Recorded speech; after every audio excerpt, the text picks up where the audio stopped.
رضی اللہ تعالیٰ عنہ کے ہاتھ میں تھا۔ بنو نذیر کو ان کی بدعہدی کے باعث جلاد وطن کر دیا گیا تھا۔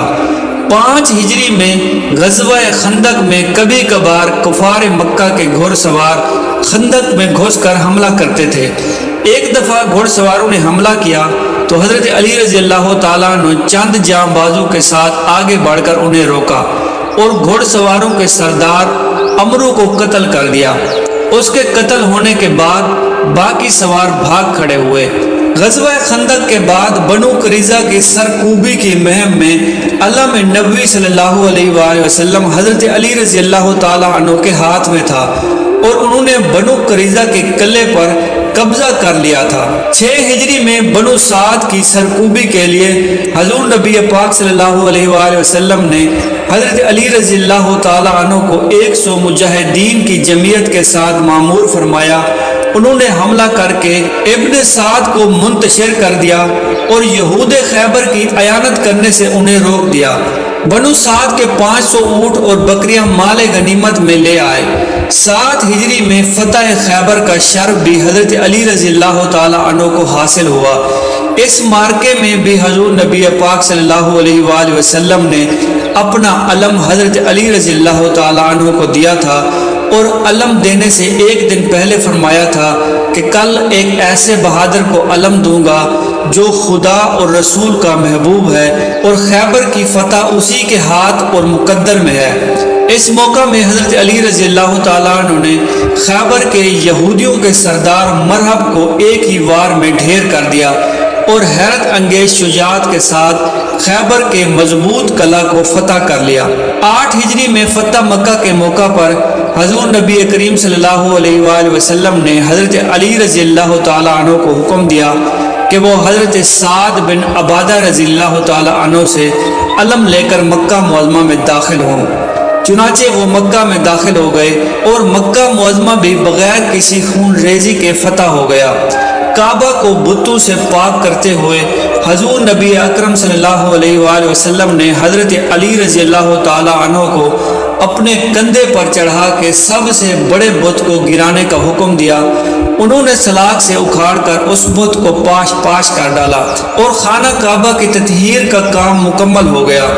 فتح مکہ کے بعد غزوہ حنین کے عظیم الشان مارکہ میں 12,000 مجاہدین اسلام میں سے جو حضرات ثابت قدم تھے ان میں سے حضرت علی رضی اللہ تعالیٰ عنہ بھی تھے۔ آپ نے غیر معمولی شجاعت سے لڑائی کو شکست سے فتح میں تبدیل کر دینے میں اہم کردار ادا کیا۔ بالآخر اللہ تعالیٰ کی نصرت شامل ہو گئی اور دشمن کو شکست ہو گئی۔ 9 ہجری میں تبوک کی مہم کے موقع پر حضور نبی پاک صلی اللہ علیہ وآلہ وسلم نے حضرت علی رضی اللہ تعالیٰ عنہ کو اہل بیت کی حفاظت کر کے مدینہ منورہ میں رہنے کا حکم دیا تو شیر خدا کو جہاد سے محرومی کا علم لاحق ہو گیا۔ حضور نبی پاک صلی اللہ علیہ وآلہ وسلم نے ان کا غم دور کرنے کے لیے ارشاد فرمایا کہ علی کیا تم اسے پسند کرو گے کہ میرے نزدیک تمہارا وہ رتبہ ہو جو ہارون علیہ السلام کا موسیٰ علیہ السلام کے نزدیک تھا۔ غزوہ تبوک سے واپسی کے بعد اسی سال حضور نبی پاک صلی اللہ علیہ وآلہ وسلم نے حضرت ابو بکر صدیق رضی اللہ تعالیٰ عنہ کو امیر حج بنا کر روانہ فرما دیا تھا۔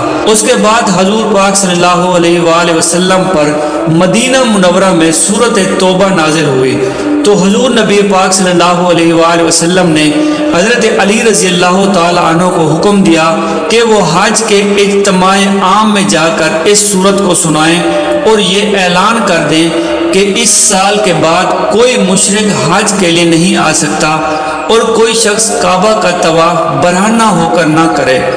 رمضان 10 ہجری میں حضور نبی پاک صلی اللہ علیہ وآلہ وسلم نے حضرت علی رضی اللہ تعالیٰ عنہ کو یمن جا کر تبلیغ اسلام کا حکم دیا۔ اس موقع پر حضور نبی پاک صلی اللہ علیہ وآلہ وسلم نے حضرت علی رضی اللہ تعالیٰ عنہ کے حق میں یہ دعا فرمائی کہ اے خدا اس کی زبان کو راست گو بنا اور اس کے دل کو ہدایت کا نور سے منور کر دے۔ اس دعا کے بعد حضور نبی پاک صلی اللہ علیہ وآلہ وسلم نے حضرت علی رضی اللہ تعالیٰ عنہ کو اپنا سیاہ علم دے کر یمن کی طرف روانہ فرمایا۔ یمن میں حضرت علی رضی اللہ تعالی عنہ کی تعلیم و تلقین سے یمن کا ایک اہم قبیلہ ہمدان مسلمان ہو گیا۔ حضور نبی پاک صلی اللہ علیہ وآلہ وسلم کے حجت الوداع میں حضرت علی رضی اللہ تعالی عنہ نے یمن سے آ کر شرکت کی تھی۔ حضرت علی رضی اللہ تعالی عنہ کو بچپن سے ہی حضور نبی پاک صلی اللہ علیہ وآلہ وسلم سے تعلیم و تربیت کا جو موقع ملا تھا اس سے سلسلہ ہمیشہ قائم رہا۔ اکثر سفر میں بھی حضور نبی پاک صلی اللہ علیہ وآلہ وسلم کی رفاقت کا شرف ہوتا رہتا تھا، اس لیے سفر سے متعلق شرعی احکامات سے آپ رضی اللہ تعالی عنہ کافی واقفیت حاصل رکھتے تھے۔ حضرت عائشہ صدیقہ رضی اللہ تعالی عنہا سے موضوع پرمساس کے متعلق سوال کیا تو انہوں نے حضرت علی رضی اللہ تعالی عنہ سے پوچھنے کے لیے کہا، اور اس کی وجہ یہ بیان کی کہ حضور نبی پاک صلی اللہ علیہ وآلہ وسلم کے ساتھ آپ رضی اللہ تعالی عنہ سفر کرتے تھے۔ حضرت علی رضی اللہ تعالی عنہ نے بچپن سے لے کر حضور نبی پاک صلی اللہ علیہ وآلہ وسلم کے وصال تک پورے 30 سال حضور نبی پاک صلی اللہ علیہ وآلہ وسلم کی خدمت اور رفاقت میں بسر کیے تھے اور سفر میں حضور نبی پاک صلی اللہ علیہ وآلہ وسلم کے ساتھ رہے تھے۔ نبی پاک صلی اللہ علیہ وآلہ وسلم کے وصال کے بعد تقریباً 30 سال تک حضرت علی رضی اللہ تعالیٰ عنہ مسند ارشاد پر فائز رہے۔ پہلے 3 خلفائے راشدین کے زمانے میں دعوت و ارشاد اور قضاء کی خدمت حضرت علی رضی اللہ تعالیٰ عنہ کے سپرد رہی اور زمانہ خلافت بھی حضرت علی رضی اللہ تعالیٰ عنہ کے فیض جاری رہا۔ حضرت علی رضی اللہ تعالیٰ عنہ کی روایات اور حدیث کی تعداد 586 ہے۔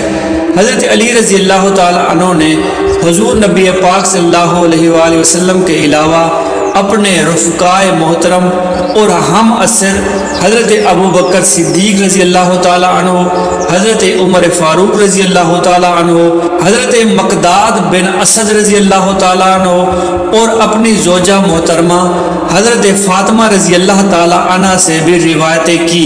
حضرت علی رضی اللہ تعالیٰ عنہ کو فقہ اور اجتہاد میں بھی کامل دستگاہ حاصل تھی۔ بڑے بڑے صحابہ کرام یہاں تک کہ حضرت عمر رضی اللہ تعالیٰ عنہ اور حضرت عائشہ صدیقہ رضی اللہ تعالیٰ عنہ کو بھی کبھی کبھی حضرت علی رضی اللہ تعالیٰ عنہ کے فضل و کمال کا ممنون ہونا پڑتا تھا۔ مشکل سے مشکل اور پیچیدہ مسائل کے تحت تک آپ رضی اللہ تعالیٰ عنہ کی نقطہ رس نگاہ آسانی سے پہنچ جاتی تھی۔ قرآن و سنت اور فقہ و اجتہاد میں گہری بصیرت کی بنا پر حضرت علی رضی اللہ تعالیٰ عنہ منصب قضاء کے لیے بہت زیادہ موزوں تھے۔ حضرت عمر رضی اللہ تعالیٰ عنہ فرمایا کرتے تھے کہ ہم میں سے مقدمات کے فیصلے کے لیے سب سے موزوں حضرت علی رضی اللہ تعالیٰ عنہ ہے۔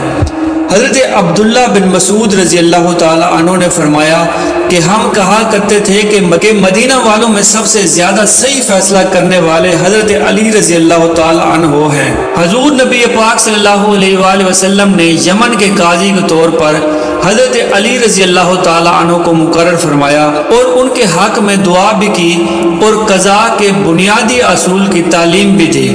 حضور نبی کریم صلی اللہ علیہ وآلہ وسلم نے انہیں فرمایا تھا کہ علی، جب تم 2 آدمیوں کو جھگڑا چکانے لگو تو صرف ایک آدمی کا بیان سن کر فیصلہ نہ کرو، اس وقت تک اپنے فیصلے کو روکو جب تک دوسرے کا بیان بھی نہ سن لو۔ خلیفہ دوم حضرت عمر فاروق رضی اللہ تعالیٰ عنہ نے بھی حضرت علی رضی اللہ تعالیٰ عنہ کو مدینے کا قاضی مقرر فرمایا تھا۔ حضرت علی رضی اللہ تعالیٰ عنہ نے ماہر عادل اور قابل قاضی کے طور پر اپنے فرائض ادا کیے تھے۔ خلافت راشدہ کے زمانے میں حضرت علی رضی اللہ تعالیٰ عنہ خلیفہ اول ابو بکر صدیق رضی اللہ تعالیٰ عنہ اور خلیفہ دوم حضرت عمر رضی اللہ تعالیٰ عنہ اور خلیفہ سوم حضرت عثمان غنی رضی اللہ تعالیٰ عنہ کے مرشد رہے تھے۔ حضرت علی رضی اللہ تعالیٰ عنہ کو مجلس شورا میں شامل رکھا جاتا تھا۔ حضرت عمر رضی اللہ تعالیٰ عنہ کو جب بھی کوئی مشکل معاملہ پیش آتا تو حضرت علی رضی اللہ تعالیٰ عنہ سے مشورے کرتے تھے۔ انہوں نے فرمایا تھا کہ اگر علی رضی اللہ تعالیٰ عنہ نہ ہوتے تو عمر ہلاک ہو جاتا۔ حضرت علی رضی اللہ تعالیٰ عنہ کے عدالتی فیصلے اسلامی قانون کے بہترین نظائر کی حیثیت رکھتے تھے، اس لیے اہل علم نے ان کو تحریری صورت میں مدعون کر لیا تھا۔ ناظرین، ایک جنگ میں لڑائی اپنے عروج پر تھی، موت کا رقص جاری تھا۔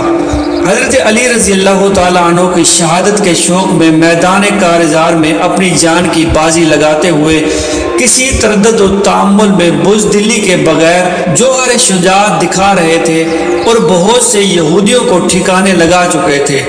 قلعہ فتح ہونے کے قریب تھا کہ اچانک قلعے کے پہرے داروں کا ایک گروہ نکلا اور اس گروہ کے ایک آدمی نے حضرت علی رضی اللہ تعالیٰ عنہ پر ایک زوردار وار کیا کہ ڈھال بھی آپ کے ہاتھ سے گر گئی۔ چنانچہ حضرت علی رضی اللہ تعالیٰ عنہ نے پکار کر کہا کہ اس ذات کی قسم جس کے قبضے میں میری جان ہے، یا تو میں شہادت کا وہ مزہ چکھوں گا جو حمزہ رضی اللہ تعالیٰ عنہ نے چکھا تھا، یا اللہ میرے لیے ضرور اس قلعے کو فتح فرما دے۔ یہ فرما کر آپ رضی اللہ تعالیٰ عنہ نے شیر کی طرح ایک پرانے دروازے کی طرف دوڑے جو قلعے کے پاس پڑا ہوا تھا۔ آپ نے اس دروازے کو اٹھایا اور اس کو ڈھال کی جگہ